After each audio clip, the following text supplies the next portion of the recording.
Everything goes. Let's go. Feel. Everything goes when the homies hate your personal takes. Shakur of a tank type of take, it be hurting you to rank. Heated debates about who's better between the birds or the saints. But post games of which Biggs is really worse in the paint. And John, Ian, and Dan on the pod, future icons. Ian screaming go birds and Dan trying to fight John. A Rockets fan with the Saints from Philly with a python. Cross me and the boys step over him like he Tyron. Eagle season end with a bowl and nobody sober. Let the Saints be the chance and Dan on bourbon and Nola. Everything goes. Place your bets with us, take the over. Philly niggas wanna see how raid that we gon' make October. At game time is game time. Need your picks and can clutch it. Gave my ticket to John, brought me back with a bucket. CP3 on the assist and Kawhi be getting his touches. But I'm watching Brian cooking my ticket and I'm like fuck it. Let Ian tell it. He gon' say that Brian is the GOAT. Coming back from 3-1 and barely had him a coach. MJ don't got these records so we laughing the most. And I watched it with my own eyes so now I'm back in the host. I get my locks from Dan and lock it in on fantasy picks. #1 in every league, they can't stand me with this. I'm fleecing the league with every trade, I dismantle it quick. Wave a wire, watching the pod to help me handle the shit.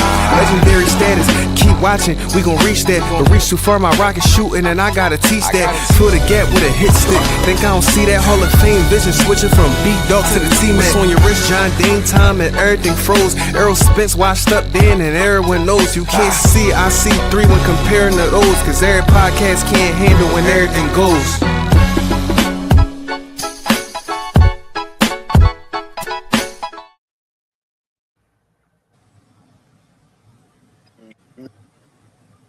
Welcome back to Everything Goes. Today I'm in the studio with my man John.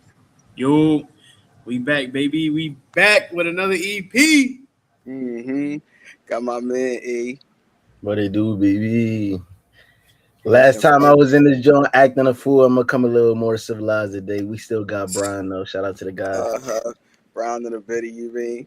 But Brown first and foremost, we just want to thank everybody that's tapped in and everybody that will tap in.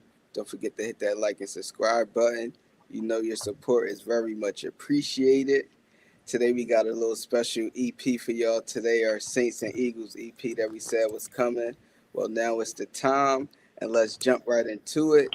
I'm going to hand the floor over to my man John and E, and we're going to start with the Eagles schedule. Yes, sir. So Justice for the birds, man. You said it the what? I said justice for the birds. Go ahead, though. I'll let you go ahead. So we locked in, like my man Dan said. We got our special for y'all, our Eagles and our Saints breakdown. First thing we definitely want to go over is the schedule. So as we see, we got our home and away games. I know a lot of people sleeping on us, especially my quarterback, but I think we are going to have a good season. Addition by subtraction, but we'll get into that later. And this season, if we have outside of our regular schedule, we got the NFC West and the AFC South. Both of it, the AFC South obviously not as strong as the NFC West, as the NFC West, of course, has the Super Bowl winner and probably the Super Bowl favorite this year in the Rams. And then the next two teams in the division, the 49ers and the Cardinals. 49ers will be strong, Cardinals not so much, we already know. And then on top of that, the AFC South, that can, take what you will. The Texans with their daunting defense, and then the Jags, the rest of the division could be And then our two asterisks, not asterisks, but extra games coming in with the Steelers and also with the Panthers. There will be, harder games, but I think this season, if we win 12 games, I wouldn't be surprised at all. 12 or 13 games, I wouldn't be surprised at all. How about you, E? I mean, I don't think nothing different than what you said. I think that when you look at not only strength of schedule like this year, but also where we were last year, you looking at it from a division standpoint, but I'm looking at majority of these teams was playoff teams last year. So not screw the division, but and for us to be placed where we were, I think not to say we set up for failure, because I think all these teams are beatable, but I also think that our strength of schedule is one that's been in the top 10 for the last however many seasons, and we've been a solid team. But it's damn, that's why I said justice for the birds. I definitely think the threats on this list more so give me. I'm more worried about the teams that give us threats on the defensive end. So Houston, Seattle, LA, even though they ain't make the official announcement yet, but we know who's coming back there, and we know who they just added to their team. They also added Trent McDuffie. So I think our schedule is one that will have us battle tested for the playoffs if we get there. But I think this is one that if we play football like we did 2 years prior to our Super Bowl, where it was, oh, we undefeated through 10 games, but every game we could lose on this one play or on this one drive in the fourth quarter. And then we fell apart in the playoffs. I think we'll get exposed long before the playoffs if we play that brand of football this year. But I think that a new number one in terms of receiver, a new guy calling the shots offensively, and some new pieces defensively give us a fresh start. And I think these teams kind of don't know what's coming for them because of the season that we had last year with those that was calling the shots. Fair. Gotcha. And then, well, real quick, one thing I want to add on too, like you said, this schedule will have us battle test, and I heavily agree with that. Just real quick, to end our season, well, two things. Wait to end the season, the last month and a half of the season, we will play we will play around Thanksgiving. We have Thanksgiving, of course. We play Steelers at home, and then on Thanksgiving on that Sunday, and then on Thanksgiving we will play the Cowboys, and then 4 weeks later to end the season, we ended at home against the Seahawks and then the Texans, and then the last two games we end at the Niners and then at the Giants. So they kind of go off what Ian said. I heavily agree that this schedule can was battle tested, and I think one of the bigger ones too. The Rams game that's early in the season, but that's another one too. To kind of see where we stand early and then versus the end of the season when we end with that 4 game stretch. So, Gotcha. So we're gonna go ahead and move on to your next graphic. I just want to say one thing real quick though, John. I know you said record wise, you said 13-4 or 12-5. yeah. Yeah, low key though, I got y'all at 11-6. I just wanted to get that little pushback. I do think y'all got that advantage to get to 13-4 or 12-5 because y'all played the Rams and Seahawks at home.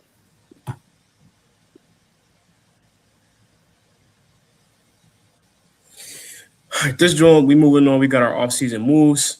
I think with so we obviously know. So we obviously know. I start with the losses. So the key losses that we really have this season is Jalen Phillips, which Jalen Phillips on the defensive end, as well as Reed Blankenship on the defensive end, and we also lost Nakobe. We lost Nakobe, who decided to go to the Raiders to get paid, For that but cheese, yeah, he's going to be doing a whole bunch of losing. And then on the offensive end, we lost AJ, and that's kind of what I said about addition by subtraction. Like that relationship kind of ran its course, and we decided to come off with that receiver. Although we do know the talent, and then as far as additions, it's a lot to be excited about on the addition side. Where you consider we added both our two rookies on the offensive end with Makai and Eli. And unlike a lot of people, I don't have too crazy of expectations on our offensive added pieces because they are rookies. Like I think Eli will have his time to shine, but obviously he is tight end 3 on the depth chart because he's not really killing in camp right now. And we still have Dallas and Calcaterra. And then for Makai, his expectations are high because AJ departed. But I believe more in Smitty as a wide receiver 1 than I think the general consensus. So I think he can come in, play that wide receiver 2, maybe even 3, considering we also added uh good lord, who's the other receiver from the Packers? Wicks. Yeah, Wicks. We also added Wicks too. So he could be wide receiver 3. And then of course on the defensive end we got Reek Woolen and Jonathan Grenard. And Jonathan, I think we kind of, I don't know, want to say we swindled, but that is a great addition to the defensive side of the football, considering he is a very, very, very good player. And we obviously pay this man, but we pay him accordingly. And you consider he is a vet, but he's not. He's in his latter 20s. He's in his latter 20s, and I want to say he got drafted maybe like 6 years ago or so, and that might be generous. And then Reek Woolen to basically replace Reed, and Reek is better than Reed. So kind of run down on that. So you Lee. I mean, Reek and Reed kind of playing different positions. Where Reek lining up with receivers in Corner, the corner yeah. most plays, and Reed was playing safety. But I do still think that in terms of impact players and in terms of, well, not impact, but in terms of consistency, because I think Reed made a great impact on our squad in a leadership role, and he also had big play potential. But Reed had potential to be a big playmaker, or the reason why a big play happened against us. So I think that, not to say that we didn't lose anything in Reed, but I think Rick Woolen is a more consistent stopper of passes. And when you look at what we're putting around him, you got a playmaker in Coop, and then you got a no fly zone kind of corner in terms of Quinyon. So there can be a lot of opportunity here for Reek, whether that be to create turnovers or to just look good as that number two corner, as another lockdown corner. But he also could get exposed because of what he's playing around. So I hope that that's not the case for Reek. So far, he's proven us to be a solid corner.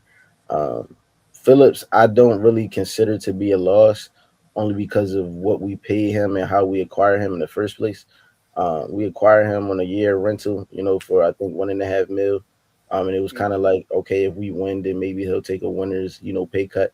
But if we don't, then if he produces, we expect him to want money elsewhere, and maybe we could have afforded what he made.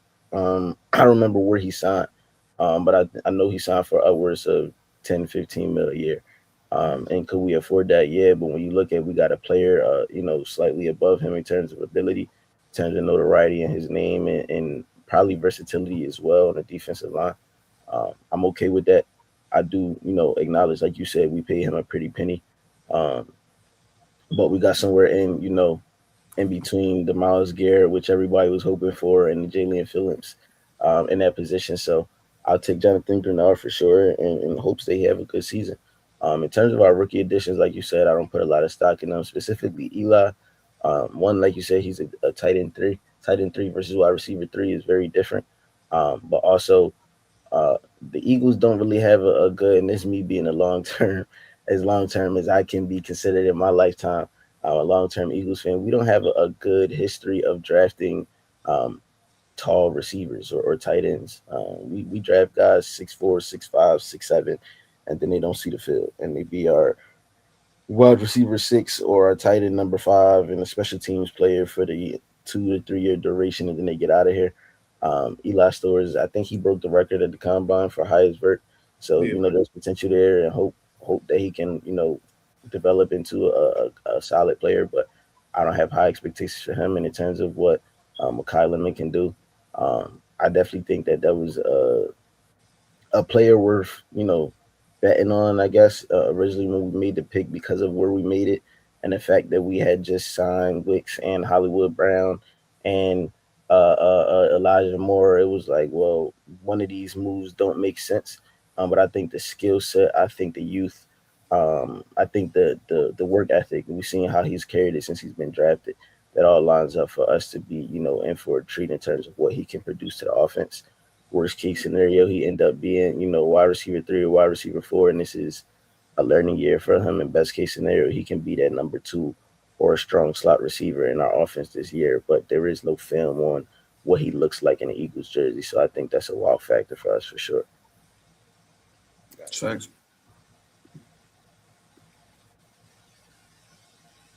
This dog, we got to change his nickname, man. I know the last 2 years since the GOAT retired, I've been calling this man Jalen Donald, but that man is coming back to claim his last name, so he got to go back to Jalen Carter, respectfully.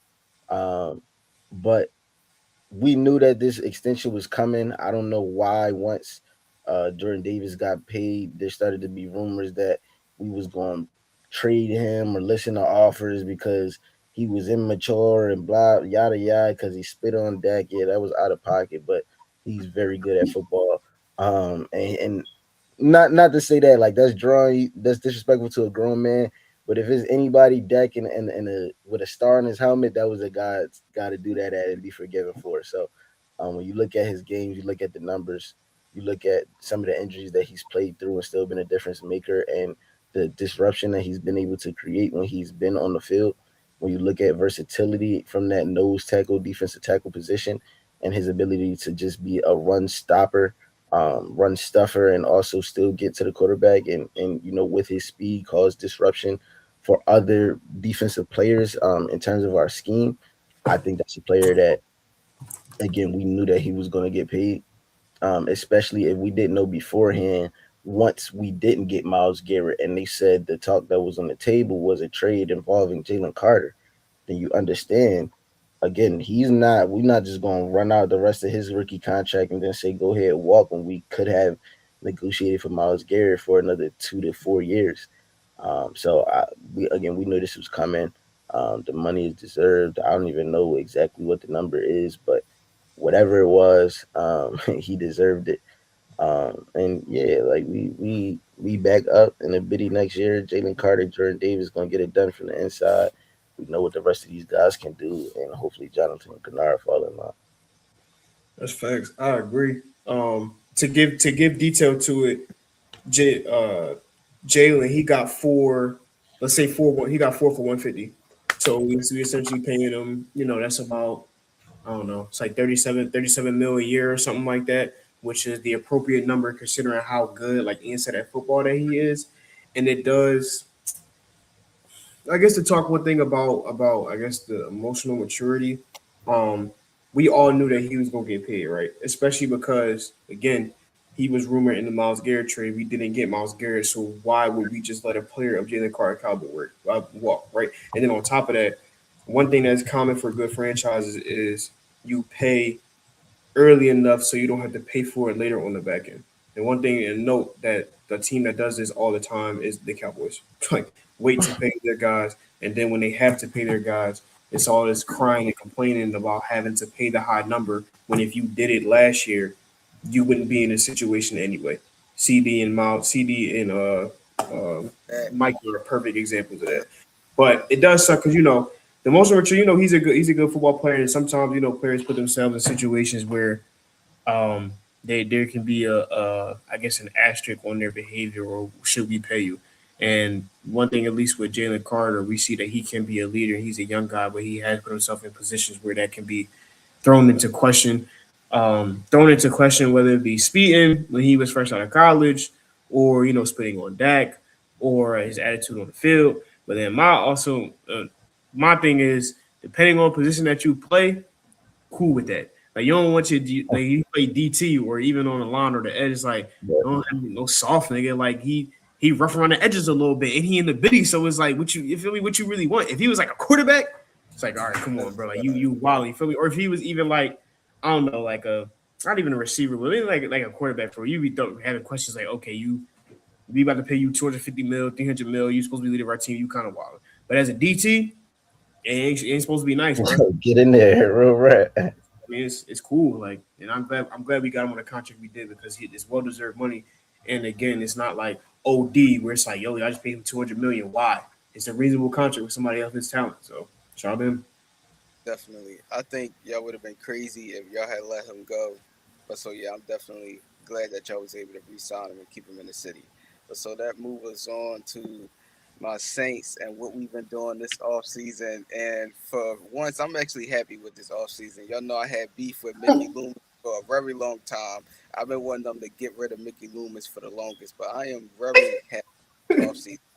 First, we brought in linebacker Keaton Ellis. And so I think right away he's going to start at middle linebacker. I think his upside, he could probably be an above average starter, but we don't need him to be a superstar right away. Come in, he's a guy that can start. He's on a nice deal, 3 year, 33 mil, not bad at all, not hurting the team.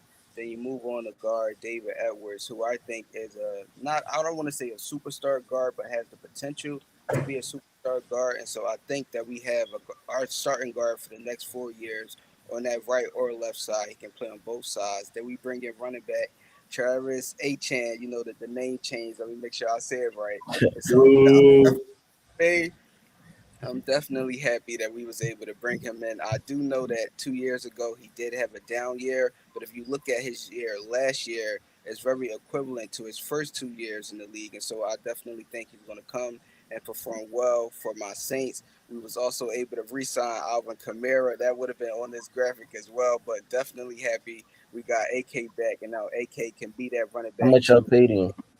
What he took the pay cut, sadly. Oh, all He right. did. Yeah.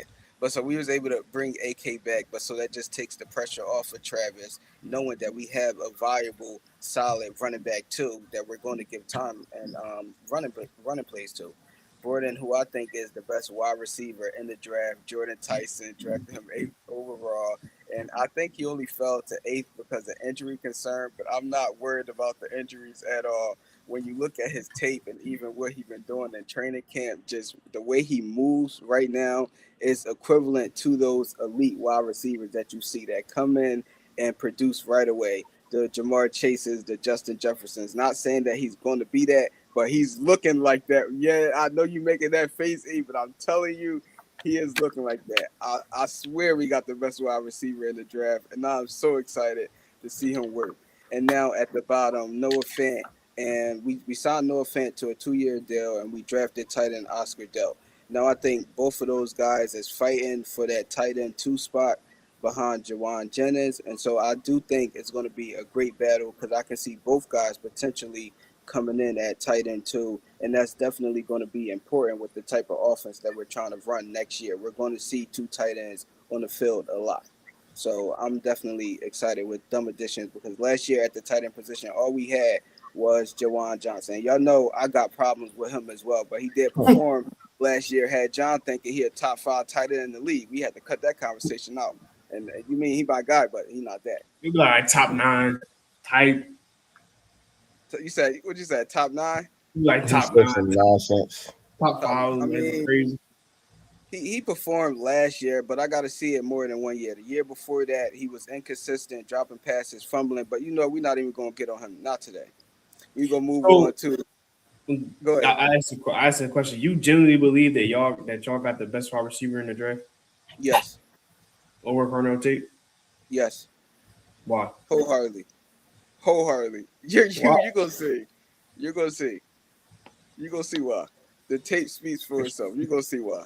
But we're gonna move on to our Saints players to watch. And so these 4 players are gonna be well, at least 3 of them is gonna be key to our success going into next year.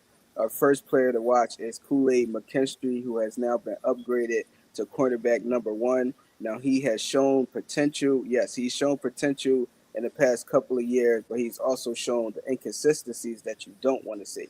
But what I will say is to wrap up last year, the last 5 or 6 years, Pro Football Focus, they ratings do be kind of crazy sometimes, but they did rate him as a top 10 quarterback in the league to finish out the year. So not saying that that's going to continue over, but hopefully if he's able to perform in the top 20, that's good enough for what we need and what we have on the back end that I'm going to get to later on in the episode.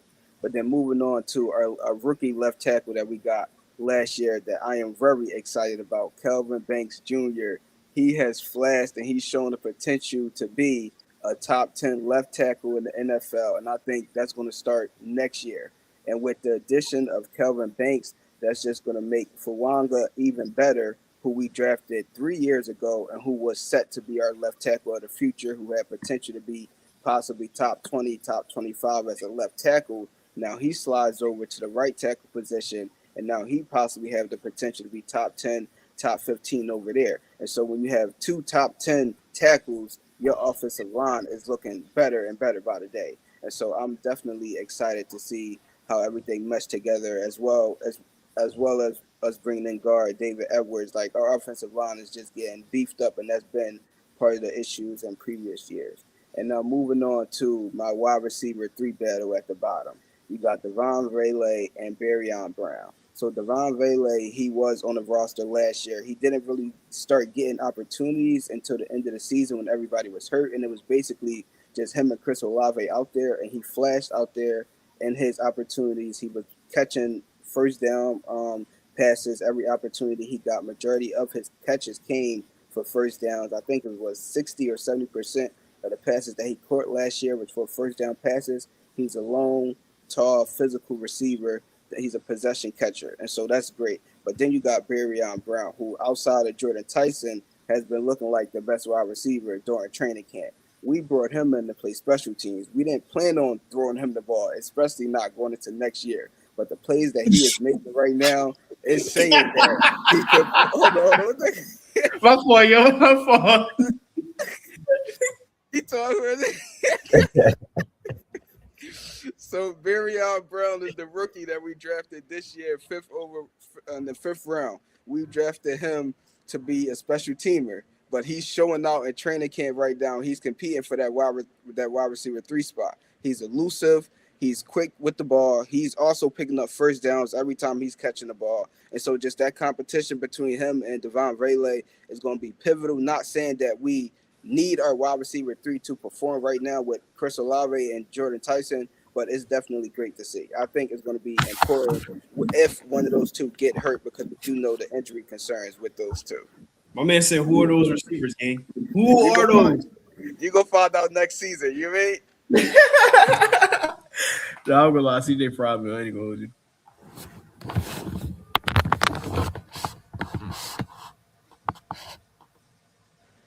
Now, also too, Dan, Mm-hmm.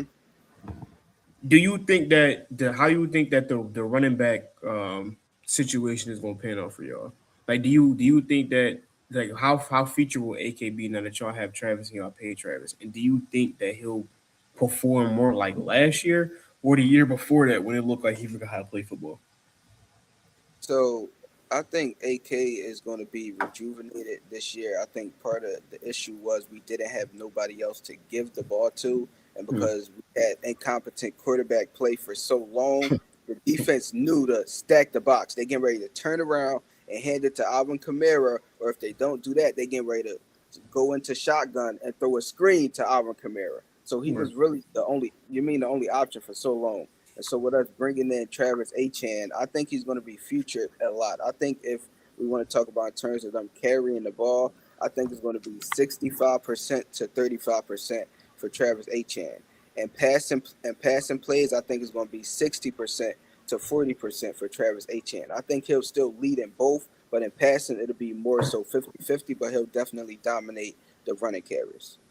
Okay. All right. And I Sounds think good. I think that's perfect for us, and I think that gives us more of the old AK when there's more explosive plays, Right. and that's what we need from. Fair enough. I asked that because I do hope because we obviously see Travis is capable of having explosive plays and being a very good back.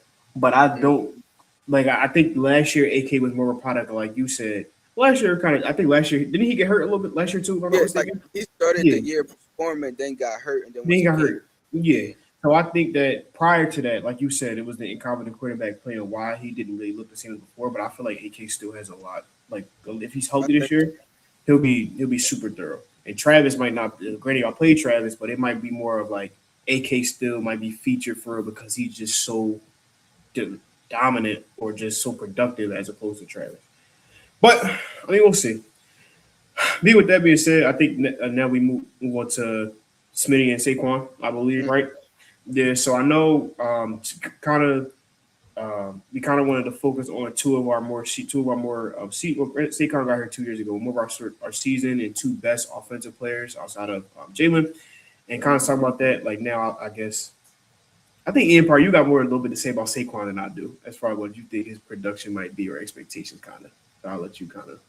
I mean, I think last year it's his fault, but I mean, his fault, our fault, whoever you want to blame, but he was fighting an expectation that was like impossible to make up or to upkeep in terms of 2K the year before, and we consider 1,100 yards from from him as a down season. 1,100 yards on, I don't know if it was I think it was 280 carries. I don't know how many touches. It was pushing 3. So it was 300 plus touches, but 280 carries or something like that. I mean, we consider again 1,100 yards a down season, but when you look at the product on the field again, like to Dan's point about how AK became less featured and less productive in the offense, that was a reflection of who was playing quarterback, how productive the offense was, how capable they were, how predictable they were. And Saquon ran into some of the same issues last year. I don't think that quarterback play was a major problem. I do think that Jalen had low lights last season, where it was like, yeah, look, he's part of the problem too, or yeah, he's not perfect either. But I think last year was more so the predictability of our offense in terms of schemes, in terms of sets, in terms of formations that gave away what the running objectives were. In addition to a lot of our offensive line being hurt last year. All last year, Lane Johnson was hurt. We had our guards in and out the lineup. Cam Jurgens was hurt towards the end of the year, so that's the situation he was coming from before. And before he got to us, his highest season rushing was 1,300. He had a couple seasons above 1,000 yards, but we see what he can do with blockers that are healthy in a running scheme that is not run on first down, pass on second, and then figure it out on third. Right. So with that being said, I expect him to eclipse what he did last year in terms of 1,100 yards. I think people might expect the offense to be more like Saquon centric because AJ Brown is gone, and I think more of the NFL, more just NFL media view AJ as like an alpha dog of an offense than they do view Smitty. So I think that now, if there was any game plans that was for AJ Brown as opposed to Saquon, then there's now more eyes, more targets onto Saquon. But I also think that Nico Mannion from Green Bay is going to implement some things that one just haven't been seen in our system, and two, it'll look so drastically different than what we put on the field last year that it'll give Saquon room to flourish again. So I expect 13, 50, 14 at least on the yard. I mean on the floor for Saquon this year. And in terms of Smitty's output, I definitely think he's capable of being a number one. People have argued before that a lot of his looks and opportunities before has been because he's deferring to AJ. But I think at times Smitty also sees double teams. He's also put himself in situations where he's become the not number one target, but a guy that Jalen will rely on in short down territory or crucial first down moments. So I think Smitty is definitely made for this moment and ready to step up. I just think it's about if his body, in terms of his stature, can take the wear and tear of, if he now becomes a 12 to 15 targets a game kind of receiver, how many of those targets is he getting hit on, and can he become a smart receiver and not take unnecessary hits as that number one guy moving forward? True. I really agree, and I think everything you said about Saquon, I think he'll definitely have a bounce back because the main concern was injuries to the offensive line. Like I always think when it comes to quarterback and running backs, it's often when they don't produce, it's often overlooked what the offensive line situation looks like because that's the first step in the play. But as far as Smitty, like I said earlier, I think that like I'm super high on Devontae. Like I have a lot of people I think maybe the general media is more of a question like, okay, we got rid of AJ Brown, what's the move, or like we in trouble. And I want to take time where it's like, okay, Smitty, I'll be realistic. Like Smitty is not as good as AJ Brown, but Smitty is a very, very, very, very good football player. The only thing that I just I would be concerned with is like what Ian said with his stature and him getting hit more and his skinny frame and being banged up. But then I also say like Smitty be getting dog. I'm not gonna let no Diddy. Like he'll catch. He'll catch balls or run across the field or run his routes and he get touched up. And I think even more because he is small. So sometimes with corners, safeties, and even linebackers, sometimes they'll do an extra umph on somebody that's little because like, hey, yo, you a little nigga. But I Yeah, think as far as talent, and even since Smitty's been in the league, he's played next to AJ, so he kind of was able to take that, load off from the other side. But he's still been productive. Like he's every year he's been in the league. Besides, I think his first year he was over at a buck 10 in targets. He's always been over a thousand yards as far as he's been healthy. Because 2 years ago, I believe he only played like 12, 13 games. But beyond that, he's been over 1,000 yards in playing against AJ. And I think he'll be able to show why he was so touted when he came out of college. Granted, that was a long time ago, yeah, but but he's a Heisman winner. yeah, huh? Yeah, I said yeah, but he was a Heisman winner. He get ready to Exactly. show why he's a Exactly. Heisman. He was an Eisner winner. He had a crazy last season in college, and when he came to the league, he showed why he was touted like that. So I don't think that we tripping at least as far as receiver is concerned, especially considering we added more help too. So Yeah, and I don't think to your point about him not being as good as AJ, I mhm. think to be honest, the only thing to the eye that I'm saying AJ is clearly better at than him is like I'm not even gonna say contested catches. I'm just talking about like bodying up, like Yeah. physicality in the receiver position. You talk about Mm, a Travis Hunter having strong hands and being able to finish through a catch because of being this strong hand, strong arm kind of receiver. But in terms of going up and getting the ball at his highest point, in terms of route running, in terms of running by somebody, in terms of toughness, all of that, I'm Team Smitty for sure. And I'm not saying that AJ is not capable of all of those things, but I think Smitty is just as capable to be in these conversations with AJ Brown for certain. And I don't think that this year, if like at the conclusion of this NFL season, I think it'll definitely be a conversation of who had a better season, who's the more legit number one, and given circumstances, because AJ's in a situation where his quarterback is expected to succeed at this point in time, and Smitty's quarterback is in a proven year, so I think that'll definitely be a conversation by the end of the year. But I don't think it's by default AJ at all anymore. True. Gotcha. Now that y'all talked about some of the Eagles' different makers and how y'all think they're going to perform next year, that's going to bring us to now to the Saints' difference makers and who I think we need to perform next year. And I want to start with my defense. I'm going to start with Chase Young. Now, Chase Young, he finally last year showed why he was picked. What was it, second or third overall a few years ago? Last year, only played 12 games, but this was his first double-digit sack season. He put up 10 sacks in 12 games, forced 3 fumbles, had 11 tackles for loss, had 15 QB hits, was top 15 in QB pressures. Like, he was just all over the field doing everything that we need him to do. Now, this year, I expect him to be fully healthy. If he go out there and play 17 games instead of 10 sacks, could you give us 13 and a half, 14 sacks? I believe so. That's all we need from you. I'm not asking for no crazy 15, 16, 17. No, go give us 13 and a half, 14, and I definitely think that's a step in the right direction. Go ahead and continue to, get tackles for loss, fumbles, be that leader on the defense. Take that next step because that's what we're looking for now. We're looking for our next leader on defense with guys walking out the door like Demario Davis, Cam Jordan. We was able to bring Cam Jordan back, but Cam Jordan is getting ready to be 40. He only got 1 year left. So we're looking for our new wave of leaders, and I think Chase Young is in that right direction. That now bring us to Jonas Sanker, who was our strong safety last year, but this year he's going to be playing that star role, that slot corner role, and that's why he's going to be essential to our success this season. Last year, strong safety, he was able to get 2 interceptions, 6 pass breakups, 46 solo tackles, 3 tackles for loss, and a forced fumble. Now, the tackles for loss and the forced fumble was when we were sending him on blitzes. So he already showed that he has the ability to not only play farther away, but play at the line of scrimmage. So him sliding to that star position, him being physical and athletic, we're looking for him to take over that Alante Taylor role, and I think he can do that perfectly well and be even better, honestly. He definitely knows his way to the football. He likes to create turnovers, and I just think that's going to tick up even more. That's what 3 turnovers that he created from strong safety, the furthest guy away from the quarterback.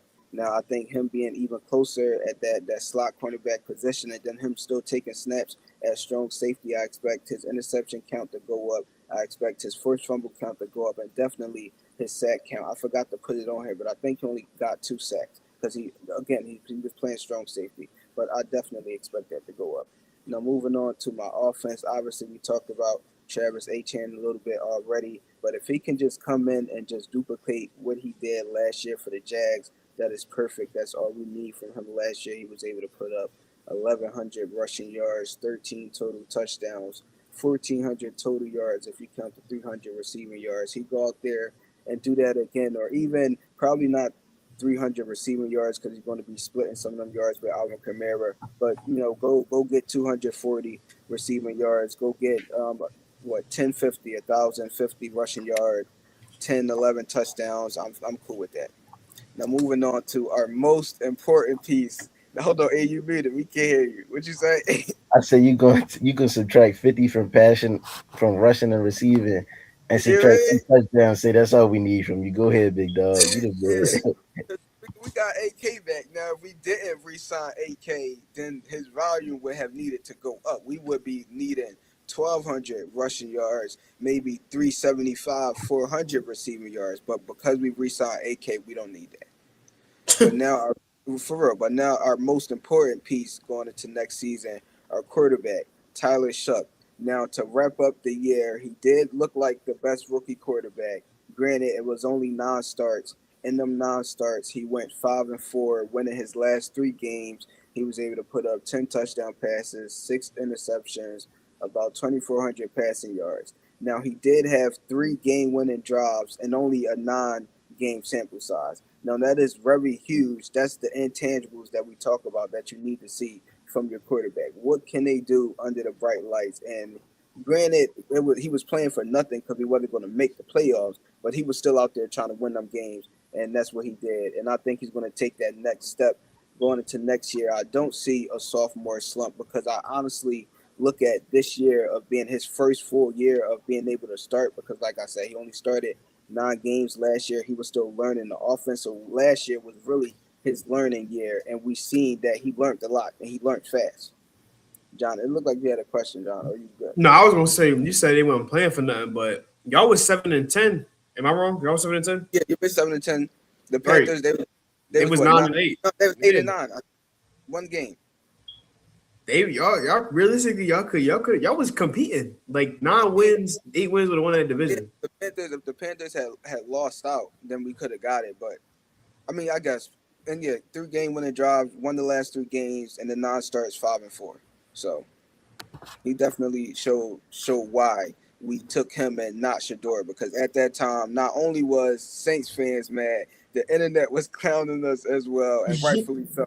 But it seemed like we made the right decision there, because if I'm not mistaken, was he the first quarterback, or no, he was the second after Ken Ward took it off the board last year. Yep. Yeah, and a lot of people thought it was going to be Shador, and they were shocked that it was him. I was as well. And so that now brings us to the Saints schedule. Let me go ahead and get that pulled up for y'all. And so, John, earlier, I'm going to say that for last, John, because I really do want to talk to you about y'all schedule. I don't know how you see 13-4, but with my Saints schedule, my expectations are at least for us to be on the right track. I think that's the Saints going 10-7 this year. Count them for me. Count them for me. Let me see it. Got you. How do we get to 10-7? So we start with week 1 and week 2. We got the Lions and the Ravens. That's 2 L's. We start out 0-2. Then we start out 0-2. Then we go and we see the Raiders. We see the Falcons. That's 2 wins. Now we're at 2-2. Then we go see the Vikings. I think a lot of people are down on the Vikings, but I believe that we'll lose to the Vikings. So we're at 2-3. Then I think we will off a couple of wins. We're going to beat the Giants. We're going to beat the Steelers, led by old Aaron Rodgers. We're going to beat the Browns, regardless of who their quarterback is, and we're going to beat the Panthers because we own the Panthers. So now we're at 6-3. So that y'all beating the Steelers and the Giants in back-to-back weeks. Yes. Okay. Yes. So now we're at 6-3. That brings us to our 3-game stretch of the Bears, the Bengals, and Green Bay. That's all else. I'm going to say this with a grain of salt. If we are where we want to be, we find a way to win just one of these 3 games. And so y'all might beat the Bengals. No, not even the Bengals. I don't like Green Bay. I say Green Bay is the team that we beat. So we go 1-2 in that 3-game stretch. So now we're at 7-5. Okay, so can I say something real quick? Mm-hmm. I said the Bengals because at the point in which I didn't notice, at the point in which y'all play Green Bay, that would not be the team I picked. Because at the point in which y'all play Green Bay, Michael will be back. They're gonna bust y'all ass. That's cool, but we're home. I don't care about, bro. You know how I feel about Michael Parsons. You know that. So yeah, we at 7-5. We play after 7-5. We play the Panthers again. We just swept the Panthers last year. We're going to do it again. So now we're at 8-6. Then we go on the road against we're at 8-5. We're going to road against the Bucks. That's an L. That put us at 8-6. We see the Cardinals, and we see the Cardinals. We're going to beat the Cardinals. Then we see the Falcons on the road. It's a road game. We're going to lose to the Falcons. Then we finish out the year with the Bucks at home. That's a dub. That's 10-7. Y'all gonna lose because Baker owned y'all. Baker don't own us. Are you tripping? We split with them last year, and we split with them. Baker hasn't swept us since he been in our division. And our quarterback play has been inept, and he still haven't swept us. We was able to win a game. Tyler Shuck beat him last year in one of his 3 game-winning drives, comebacks last year. Tyler Shuck beat him. But that was towards the end of the year where everybody in Tampa Bay was hurt. Took the game off of him. I'm not trying. The Bucks not sweep. Okay, the Bucks sweep us. We 9-8. Like And y'all not I don't y'all see I that. really I don't see that happening. I don't see the Bucks sweeping us. I got us at 10-7. And now I will say this: if we achieve 7 or less wins, then that is a problem. That means unless people got hurt, that's the only way it's not a problem. If everybody is fully healthy and we get 7 or less wins, that means that it's a few things happening. Tyler Shuck is not who we think he's going to be. Jordan Tyson is not who we think he's going to be. And on our defensive end, Kool-Aid McKinstry cannot live up to be cornerback number one. But I don't see any of those three things happening. So I do got us being at 10-7. And now I will say this, y'all probably about to laugh, but I say if we overachieve, our overachieve record is 13-4. And the fuck. only way that I'm about to tell you, the only way that we'll get to 13-4 is if Jordan Tyson is exactly who I said he is to start the show, and he come out producing and performing like that elite rookie wide receiver. And if Jonah Seeker is locking down and Kool-Aid McKinstry is locking down on the defensive end, Chase Young is doing his job, and Tyler Shuck is who we think he is or slightly better, that we could possibly get to 13-4. The way we get to 13-4, we already at 10-7. If we are as good as I think we're going to be, then we're going to sweep the Falcons. So now that puts us at 11-6. We're going to win one of them two games against the Ravens or the Lions. One of them games is going to be a dub. So that will put us at what, 12-5. And then who did we lose to that people are sleeping on? The Cardinals. Where we won't be losing to them. And keep it a bean, bro. Regardless, I think the Lions and the Ravens are both. They could both be swing games because the I think they, Lions last year because you it's were early, saying, but I don't even want to count that yeah, into the. yeah, like yeah, you're not gonna get your hopes up and bank on that. But if the Lions play football how they did last year, where it's like, all right, well, they solid, but they're gonna digress, and coaching is still a problem. We don't know which version of Detroit is, and I think y'all would be in a similar situation to Detroit, where y'all offense is consistent, and that's what we expect y'all to be good at. But the defense is where the question marks are. And then the Ravens, sometimes they take 6 weeks to start playing football. So, that new coach could change that, or it could be that Lamar's the deciding factor and they still start off slow. But I don't think 13, like, yeah, I don't think it's gonna happen. But I think with the games and the scenarios that you described, I think it's absolutely possible. I think our biggest question mark is defense for sure. Definitely. But yeah. So that brings us back to our Eagles and y'all revamped offense. Let me get the graphic up for y'all. Yep. So one thing I do want to do, I'm gonna go. So we're gonna go into our revamp offense. I want to do all three for us, Dan. Our revamp offense, our revamp defense, and also the Jalen and Nick, just to kind of get that out the way, if you don't mind. So Okay. for our revamp offense, and this is kind of why I think we're gonna win as many games as we're going to, is because we obviously know how bad the play calling and coaching was last year. I feel like this is going to be a complete 180 in how we're calling plays and how we're handling the offense. Coach we have now, Manny, and he's never had a head coaching job, but as we've seen, coaches that come from specific trees, they have the ability to turn teams around. Basically, like this coach here, he's been with the Packers for the past, I believe it was the past 2 years, past 2 years or past 3 years. He was a QB. He was a QB coach. He was a QB coach and assistant over there. And if you want to just, I guess, look at his resume, you've seen people feel indifferent about Jordan Love. But one thing we can say is Jordan Love has developed into a better quarterback than he was when he first got there. And that's kind of the same, around the same kind of timeline that Nico Manning was there.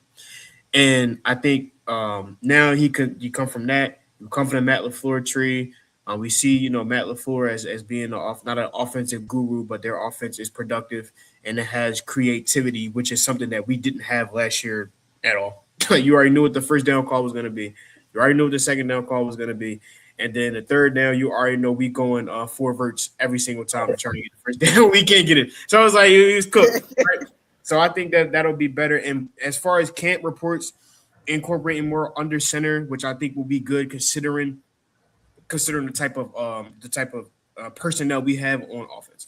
I think under center could be very good considering the strength of our team being our running game essentially, and also reports as well saying that we'll get back more into Jalen using his legs, design plays for his legs as well, and I think Yeah. we'll be Much say again. I'm sorry, I just said much needed. I didn't mean to cut you off. Yeah, no, they're definitely much needed. And then I think considering we got a bunch of options on offense now too with Hollywood, Wicks, and also Lemon, who again, like I said, I don't have too high expectations for, but I think if he can mold into what they're reporting as of being like that slot, that small slot and kind of that Amon role, I think that's exactly something that we need. Having him, over the middle of the field on the second level beyond our tight ends, and then having somebody that's quick that can win on routes and make big plays as well. And then as far as the tight end, like I said, I'm not too high on him because he's third on the depth chart.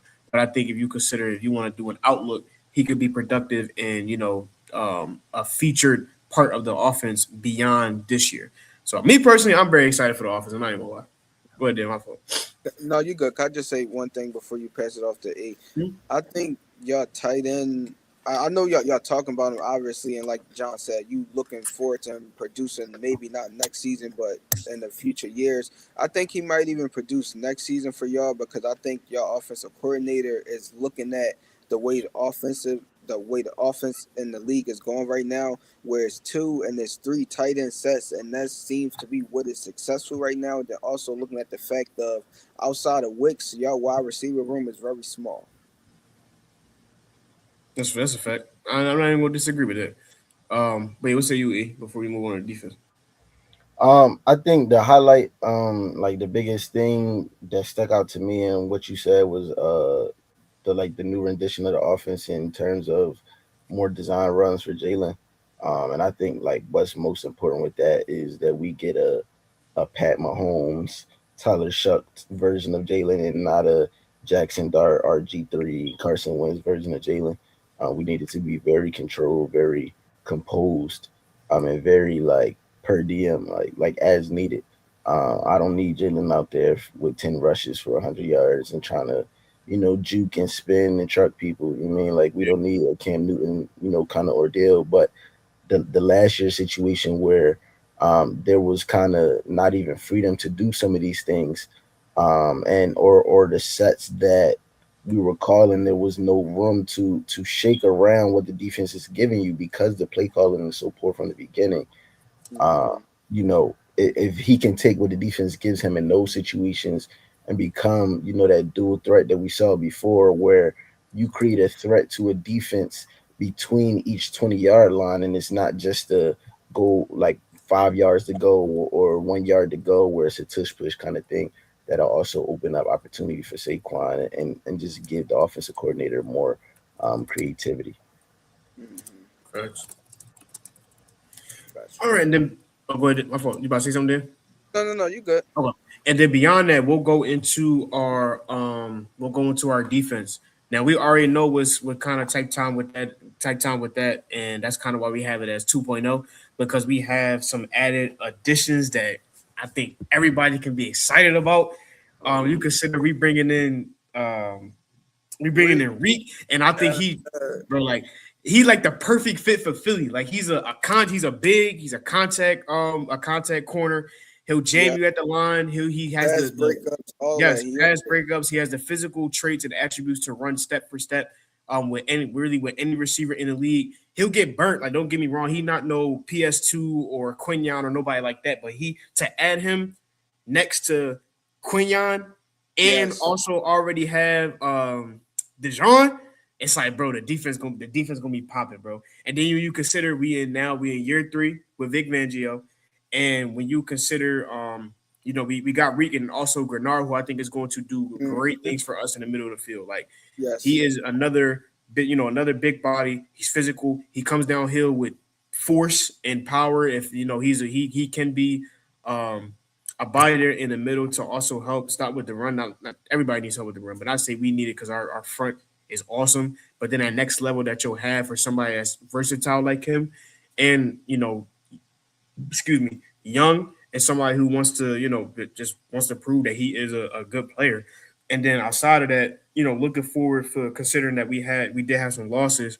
I'm looking forward to hopefully Nolan being able to take another step in the right direction, and also Ojama on the front seven, and having those people being able to add it to an already dominant front and just continuing to get better and having that no fly zone, which starts with the front, and then them guys being able to get pressure quick enough so that the guys in the back can do their thing too. If the ball come out quick, so we can be there, or if we just got sticky coverage and just go from there.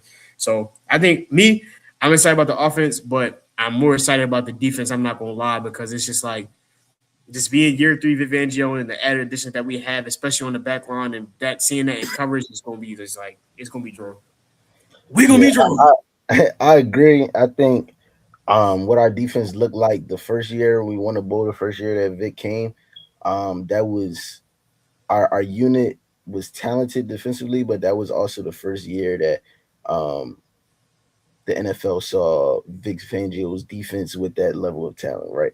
I think this is probably you could argue this is the most talented our defense has been, like going into a season. And I think that in terms of how our like how the roster is built right now, this is probably the best corner that Quinyon has played opposite of. Because when you look at where Darius was in terms of his health, he still was big play Slay in terms of his awareness, his IQ, and his ability to be in the right spots when he could. But there was times where one he couldn't be, and two he wasn't even on the field. I think Rick Facts. Williams right now is younger and more capable physically than what Darius Slay was at the time. I do think that that the safety that you talk about on the Saints and him like having a bigger role than just being a safety, but also coming down and being that guy in nickel coverage or slot coverage sometimes. That's more so what we're looking for from Coop this year. And I think there's good and bad to that. I think one that gives us more reliability in the safety slot, especially with losing Reed. I mean, we see, great progression from Akuba last year from the safety position, but I also think that that opens up another hole in terms of that consistent nickel corner. And the Avante Maddox and those guys of the On the past field. that we've had on the field, that they got to see too much time from that lining up in front of receiver slot. They can definitely get exposed in our defense. I also think, to John's point about Nolan Smith, I'm curious as to see where they will play him. If he'll play primarily outside linebacker, if he'll line up back on the line on that right side opposite of Grenard. And then he spoke to N'Kobe Dean's departure earlier in the show, and we saw Jahad Campbell fill in that role, and not seamlessly, but we saw him flourish and excel and have some very bright spots last year from that space. But we also could see the difference in the versatility and the knowledge when N'Kobe Dean was able to come back. Some of the pass rushes that he was able to create based off his strength and his ability, some of his expertise. So I'm interested to see if Jahai Campbell can take, that leap to, being elite with that athleticism that he does have and his ability to cover, some of the faster tight ends or some of the slower wide receivers in coverage. Or if he's going to, kind of not plateau out, but be similar to what we saw last year at the beginning of the season in that role. Gotcha. And I'm glad I forgot, but I'm glad you had mentioned Jahai too. I don't know why I didn't think of my man that we drafted last year, but excited to see him take that. This is year two for him. Excited to see him take that next step and just being a great player. So Mm-hmm. beyond that too, this is the last thing we'll kind of get into as well, which I think is quietly very important for how this season pans out. So as we know, I think Nick is more on a hot. I think Nick is more fire under his ass than Jalen a little bit. If this season, like we have the records down here, all of these seasons we have two Super Bowl appearances of the last 4 years, two Super Bowl appearances and two 11-6 records. Now, granted, just off face value, these records and results look thorough, but it's also about what it looks like. In the past couple years, at least outside of the Super Bowl win, but even in the Super Bowl year, only been conversation of more so with Nick than with Jalen of okay, this looks a certain type of way or it doesn't look how we really want it to look, and the results aren't really adding up, especially last year. Although we won 11 games, so the conversation of is Nick on his way out the door is very prominent this season. I think if we I don't see us missing the playoffs, but if we miss the playoffs, Nick is getting fired 100%. And I also think even if we do make the playoffs and we lose in the first round again, even if it looks the opposite of last year, like okay, now the offense is kind of clicking. It's not as stagnant. It's not as scripted as it was last year, and we make the playoffs and we lose. I still think he's out. And then as far as Jalen, I think to me, I'm very confident in my QB1. I think the criticism he receives a lot of time is very unwarranted when you consider how he's critiqued against other QBs in the league that have done literally nothing in their careers but lose in the regular season and even in the playoffs. It's a little unfair. But I do get, what it says sometimes about his inability to read defenses and throw in the middle of the field and make certain plays, etc. But I think this year, And his go ahead. uh, Sorry. no, I was just gonna say in his like throwaways and taking sacks. Yeah. Yep. Don't Exactly. foul there. Yes. And one thing I want to say too, I believe with Jalen that is not spoken on is the fact that he's had a new offense every single year he's been in the league. Literally, the only time he's had more than 1 year of actually no, I think it's been every because I was gonna say Kellen, but I think he was only Kellen here. Moore left for us, yeah, Yeah, he was only there for a year too. because So this our second year with Kellen yeah, Moore.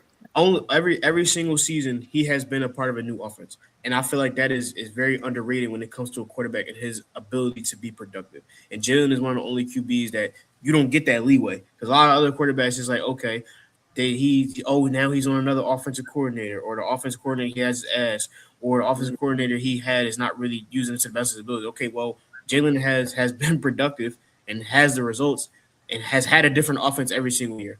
So I think with him too, that it could get noisy depending on how it looks this season. Because the same thing, like I think if we miss the playoffs, I don't see Jalen getting traded or anything like that. But I do if we miss the playoffs or we get it looks bad again this season, we get smacked in the first round, we will be drafting Jalen's replacement next draft. So I think this year upcoming is very important for both of these, one this player and also this coach, who I think honestly, at least with Nick, is like anything short of a Super Bowl, I think he's probably getting fired, and that's just how the vibe has been. So Yeah, I agree. And I think to your point, I think everything is about how it looks at this point in time. I think that's the case for both of them. Because regardless of the circumstances that Jalen has had to play under, if you look at those years with different coordinators, year in and year out, um, when Jalen has had competent play callers, the seasons look good. And even in years where we have lost to teams where you can make sense as to how we lost. And so at times, even in the year that we lost the Super Bowl, that was not on Jalen's shoulder. He played the game of his life in that game. So uh, but if we have a new play caller and we can see footage or film where Smitty's open across the middle of the field or Jalen turned the ball over, that game where I think we played the Chargers and he had 4 turnovers and it was just bad turnovers. If that's what the film looks like, then, regardless of who's calling the plays, if you only play good when your play caller is good, then that makes you a system quarterback. And if we have to bet on the system year in and year out, and we can't have a quarterback that can weather the storm because we've seen quarterbacks play in shitty systems and then the system gets fixed or the situation gets slightly better and then we see results. So I think that is definitely about what it looks like this year. And I think that, as much credit as I think Jalen deserves for producing when it matters, I think he also deserves, the some of the question marks surrounding his talent and his progressions as a quarterback. And I think when you consider the talent that he's been able to play around, some things are play calling, some things is comfortability, and some things is just football. And so I think that it does come down to what's put on the field this year. And if Jalen does what he's supposed to do, and we can watch a game or a stretch of games where it's like, well, Jalen made these throws, but the receivers didn't make these catches, then we as Eagles fans, we as media, people covering the NFL will see that and acknowledge that. But if Jalen is late on reads and Jalen is taking sacks and Jalen is losing yards and fumbling the ball, then I think that, like you said, he and Nick will both be in trouble because I think um, just the last 5 years we've been too good, to be in some of the situations that we have been in. And regardless of who's calling the plays, the quarterback behind the snap got to get credit for some of that. Got you. So yeah, before we move on to Lester, I just want to say I think it's more so John because of the talent that he been playing with. That's why people haven't really been mentioning him switching offensive coordinators every year. They saying, well, your wide receivers are the same. You still got a top 5, top 10 running back in the league. Go get the job done. Offensive line still top 5, top 10. The player's not going nowhere. Go get the job done. But yeah, so we're gonna move on to our last thing for the day. The Saints' future currently constructed. So I am actually excited about the way that my Saints look. I think this offseason we went out and we upgraded the offensive line, which was our biggest improvement and probably our most important thing that we needed to do, the offensive line and the wide receiver room. And we addressed both issues. And so I think the offensive line is set for the future. I think the only thing we're possibly looking for now is offensive line depth. I don't think we're looking for any starters unless we want to replace our left guard. Then okay, I'm fine with that. But outside of that, offensive line is good. I think we have our quarterback for the future. Our wide receiver room is set. I don't really see like no changes on offense. Everybody just need to continue to progress and stay healthy, and I think our team will be set on the offensive end. If you look at on our defensive side, I think it's a little bit more question marks. It'll tell us this year how well Kool-Aid performed and how well Quentin Riley performed. If we need to go out and draft some more cornerbacks that need to start, or if we're drafting cornerbacks for depth. But regardless, we need to add to our cornerback room. And also, if our second edge rusher next to Chase Young don't emerge this season, I'm talking about guys like Tyrese Wilson, who we just gave up, I think was a 5th or 6th round pick to get. If guys like that don't step up this year, then we're definitely going to be looking forward to switching up our right end. No, not our right end, our left end going into next season. So edge rusher, I think, is probably our most important thing going into next year because we don't know what our right end is going to look like. We're hoping that Chase Young has somebody to come along with him this season.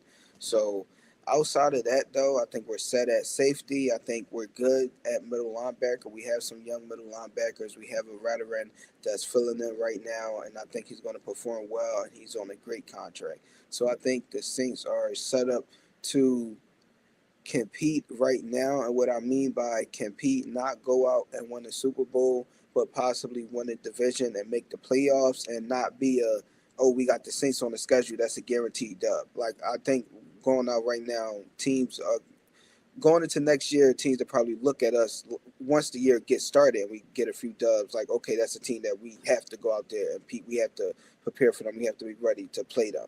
Now, 2 years or 3 years from now, I think is when we'll be ready to start competing for a Super Bowl currently constructed. I don't think we need to bring in any other guys or make any big moves outside of maybe edge rusher and cornerback, and we'll find that out this season. And so, yeah, I don't really have anything else on that. What about you, John? I do like one thing I can say if I'm being honest, I guess as a fan, I do like the direction. I heavily agree. Like I think this season upcoming, I don't know if I would.